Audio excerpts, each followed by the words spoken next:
hello. Okay.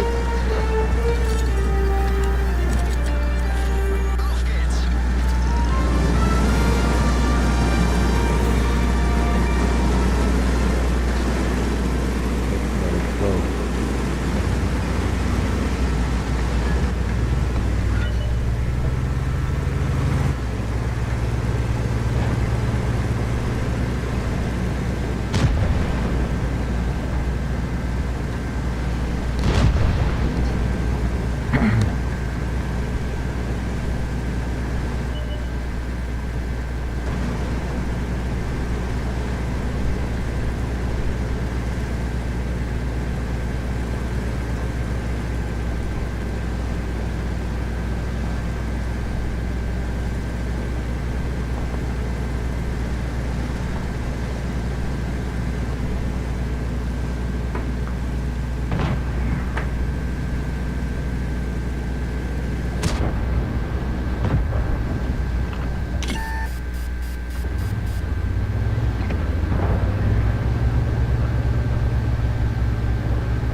Let's watch YouTube. Monitor natin.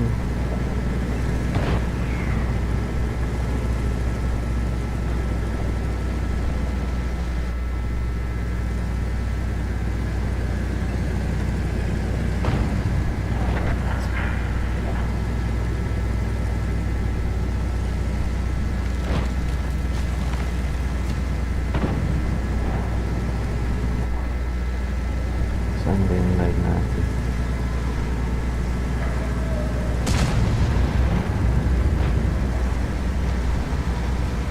Saan ba yung live?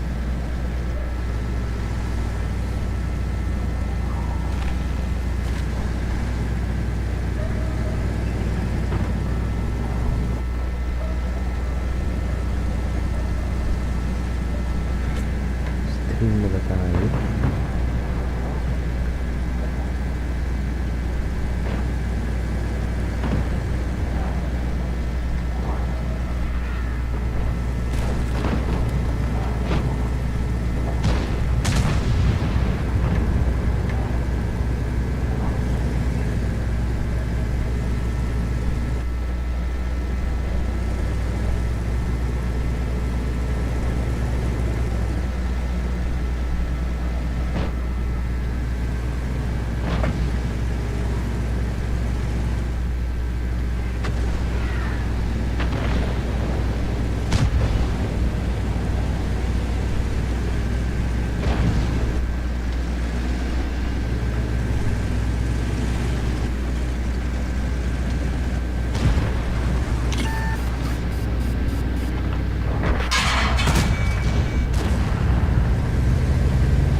sa Christmas.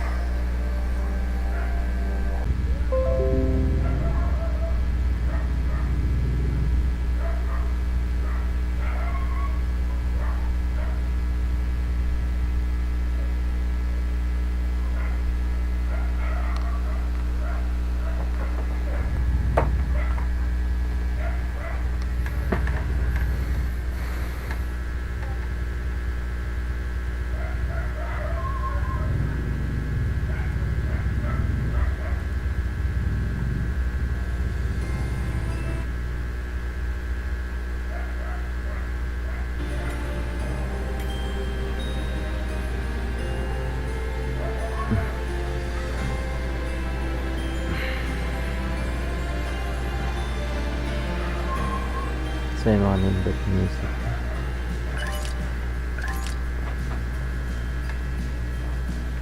Let's go.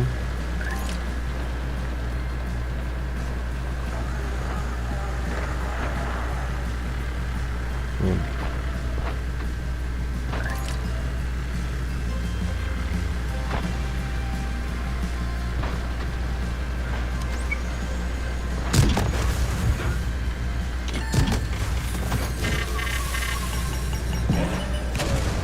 Wah, bangang!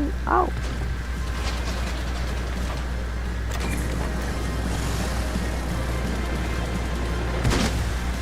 Uy! Can I get a new vehicle over here? Please? Cheers.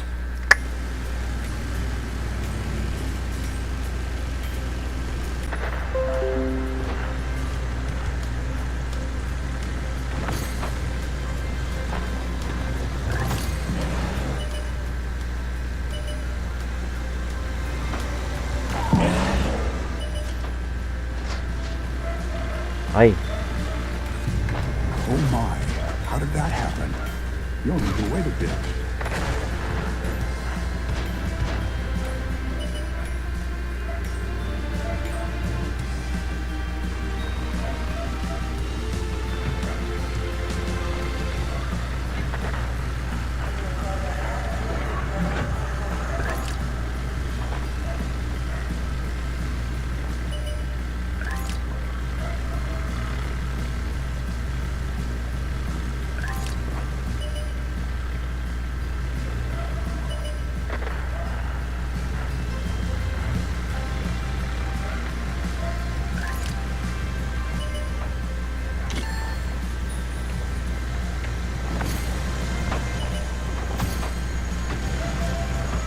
Takbo.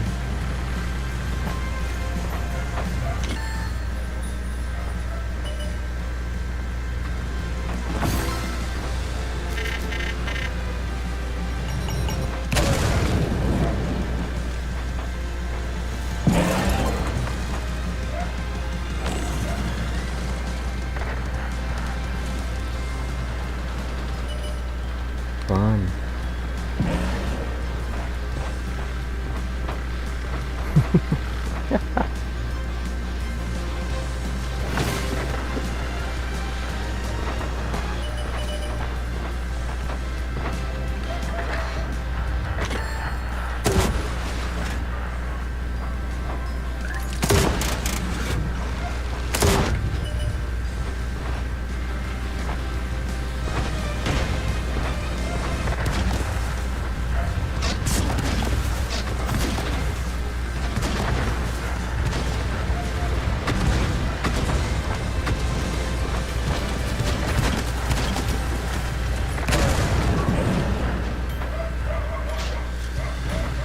Ah!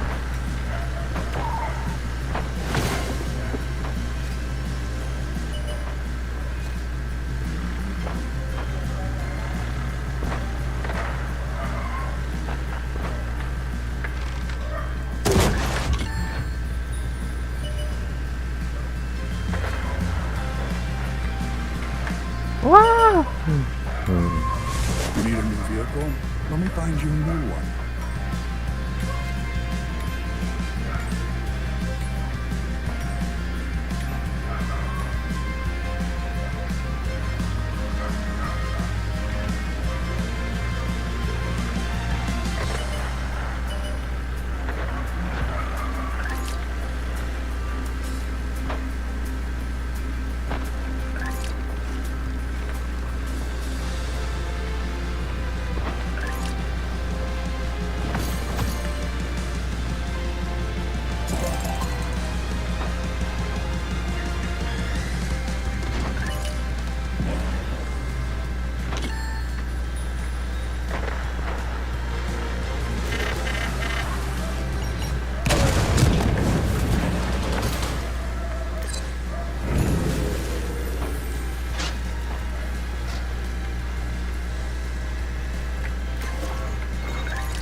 Go, go, go!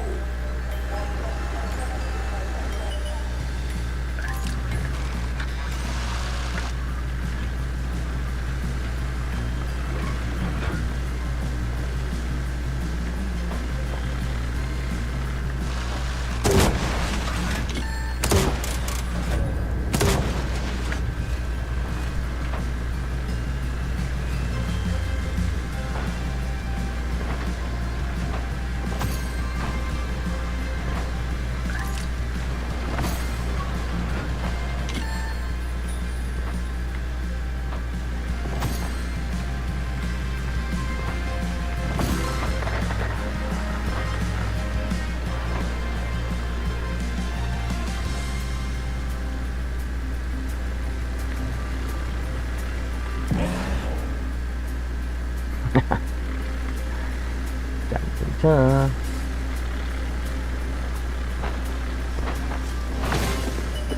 The moment of joy approaches. Soon, very soon. Stop the blue team from capturing our island.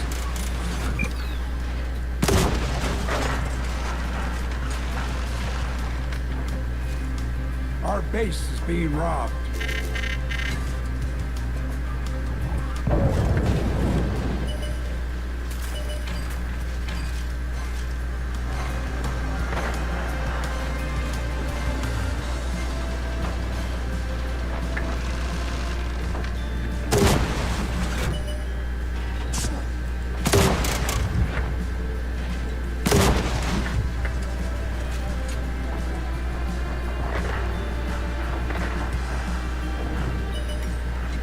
Let's get them.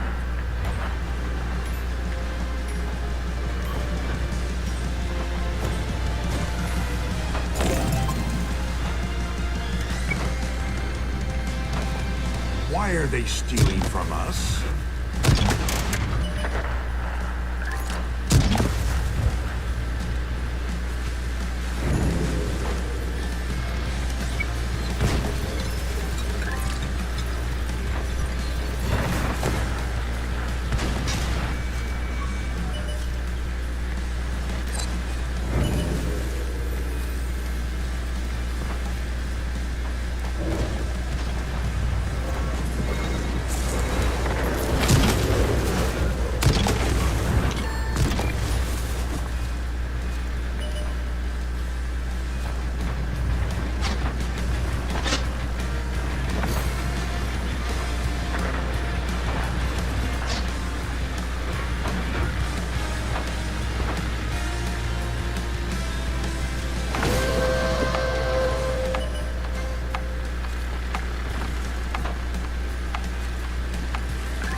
Third place isn't that bad. It's the journey that counts.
So I always just go through the old-fashioned paper syllabus. So the course is going to be taught on Canvas. So the Canvas site has been published. We will, for homeworks and things like that, they'll be handed out and turned in on paper, but you can download them from Canvas as well.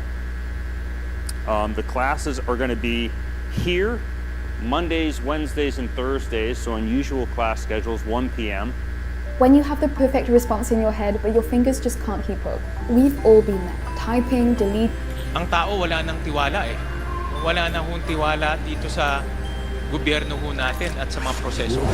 Ngayon pa lang, kakaltasin na maraming mga projects na hindi mai-implement dahil nasobrahan po sa kaltas. Pero ang hindi ho gusto ng Senado ay mag-approve tayo ng budget na overpriced. Pinag-aralan din ho namin to. Pinag-aralan din po natin Kaya nga, to. mas Alam maganda natin ho. yan lahat. Let it be very clear. The senators did not invent the numbers.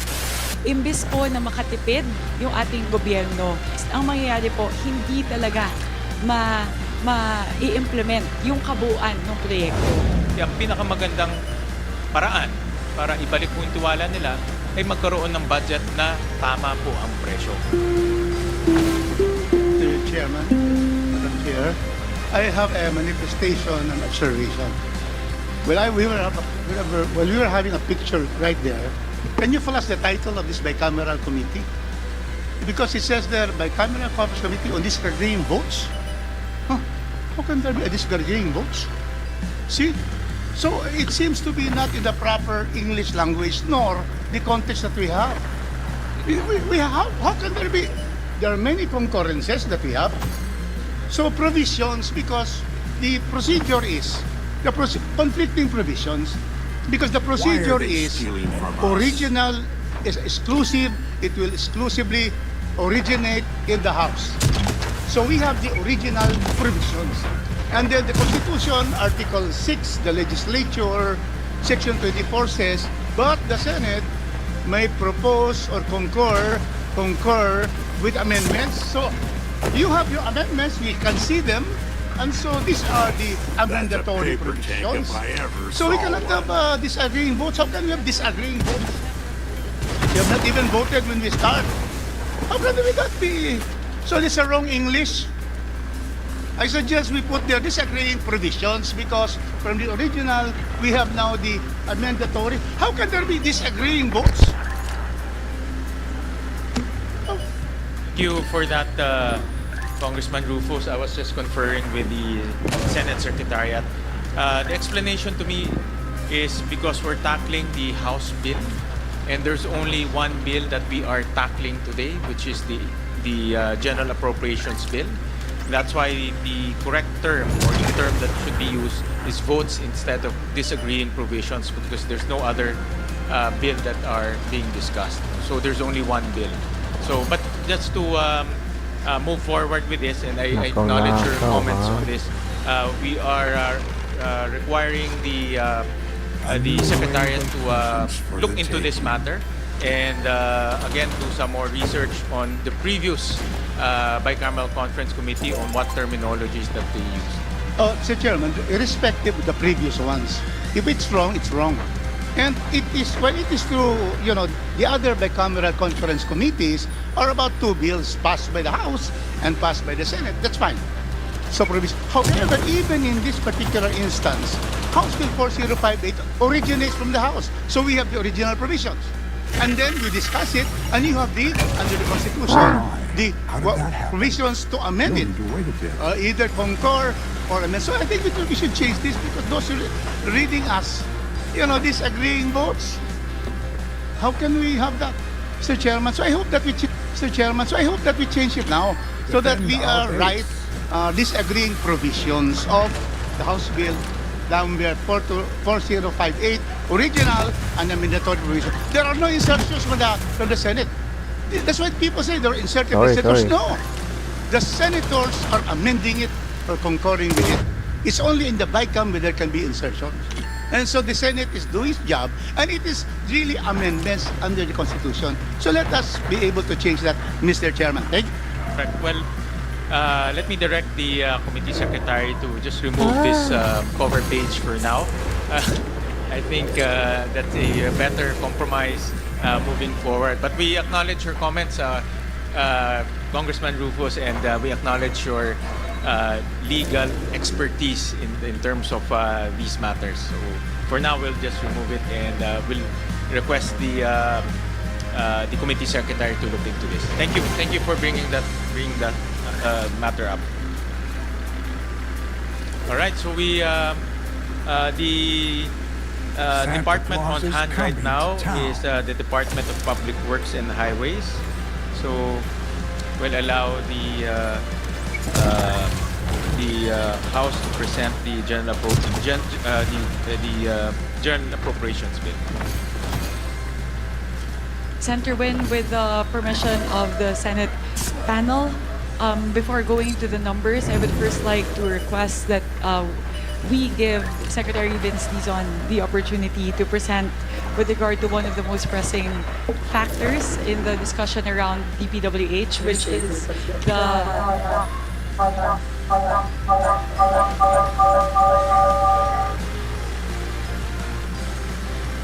Gifts are stolen from our base. My apologies, there was a really bad feedback in the room, which is to give Secretary Vince the opportunity to present and explain with regard to one of the points of contention, which is with regard to the CMPD reduction. Before that, Madam Chairperson, I was going to raise that later on, but since you've raised this, last night while we were conducting our bicameral conference committee hearing, the DPWH posted a statement in their social media page, and just allow me to read the statement of the DPWH. The Department of Public Works and Highways has requested the Senate of the Philippines to restore the deducted amounts from the projects in the 2026 DPWH proposed budget as a result of the reductions in the Construction Materials Price Data, or CMPD. The DPWH has asked that it be allowed to implement the project cost changes Defend our base. using the updated CMPD special issuance in the exercise of its executive functions in order to ensure its proper execution. The motion for reconsideration is made to ensure that the detailed process of applying the new CMPD will be followed to avoid inaccurate costing and potential project unimplementability, which may lead to underspending, and issued, which strictly mandates the following. 1. Follow a workflow to adjust all pay items in the programs of work, POW, using the updated CMPD. Revise all approved budgets for contracts. Require detailed Thanks for the big documentation, presents. quality assurance, Hell yeah. and mandatory compliance prior to the procurement. The department assures that the Senate and the House of Representatives Something is that happening the in the updated center. CMPD It might will be strictly danger. implement at the regional and district Let's get the engineering big offices, ones first. and that failure to comply with this order shall be subject to administrative sanctions under existing civil service and department are stolen rules, from our as base. well as filing of appropriate administrative and/or criminal charges under relevant laws. So this was issued by DPWH last night, and the context of this, Madam Chair, and to our colleagues from the House of Representatives, is during our budget hearings, 2 budget hearings in the Senate, we asked the DPWH, dahil alam namin na itong budget na ito ay ginawa nung dating administration na si Secretary Third place Bonoan isn't pa ang that gumawa. bad. It's the journey At that dahil counts. maraming What? nangyaring Ang hindi gandang magaganda o anomalya doon sa kanyang administrasyon, at nakita naman ho natin yung issue ng flood control, issue ng mga SOP, issue ng mga overpricing, issue ng lagayan, issue ng ghost projects. Tinanong namin ito kay Secretary Vince Dizon dahil siya na yung pumalit na bagong kalihim po ng DPWH. Tinanong ho namin yan. Senator Lauren was there, no, in the 2 hearings about this issue of overpricing. During that hearing, sinabi niya na meron ngang overpricing in the past. No? At meron ngang mga presyo na hindi naman tama sa presyo ng panahon. Ibig sabihin, mas mababa ang presyo ngayon. So sabi niya, dahil mas mababa ang presyo ho ngayon, yung presyong nasa loob ng budget, mas mataas yun kumpara sa presyo ngayon. Kaya nga ho sila nag-issue nitong bagong Construction Materials Price Data, CMPD. So, nag-issue ho sila nitong CMPD, mas mababa po yung presyo. At yung presyo na yon ay gumawa ho sila ng formula, ito yung tinatawag nilang adjustment factor, at yun naman po ang in-apply